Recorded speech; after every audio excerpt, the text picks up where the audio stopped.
এটা কি জানো, এটা হলো কচুরলতি, রান্না করবে। তা কচুরলতিটা কেটে সেদ্ধ করে দিয়েছে। যাই হোক, আমার ভিডিও করতে একটু লেট হয়ে গিয়েছিল। এখন এর আগের প্রসেসটা কি করে তোমাদেরকে দেখাচ্ছি।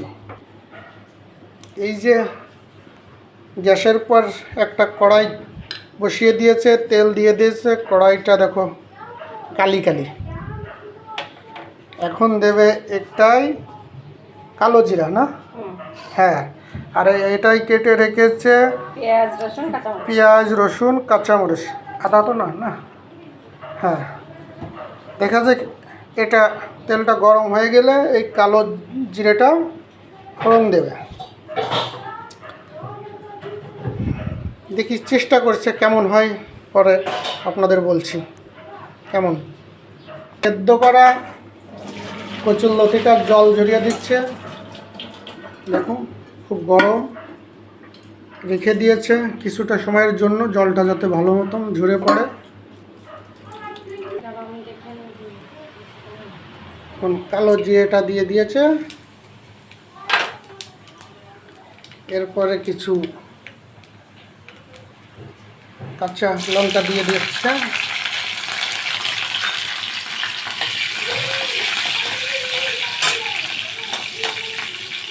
হালকা নাড়াচাড়া করার পরে এখন দিয়ে দিচ্ছে পেঁয়াজ কুচি আর রসুন কুচি।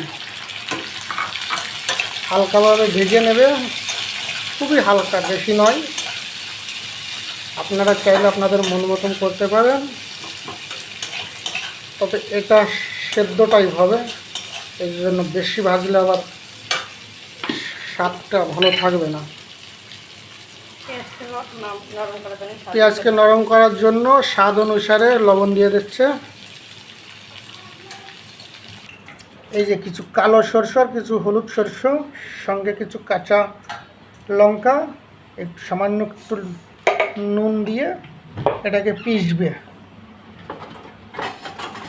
শিলনোড়া যেটা।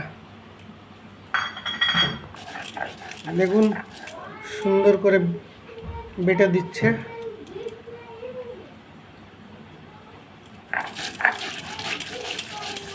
একদম দেশি টাইপের পাটা নোড়ার।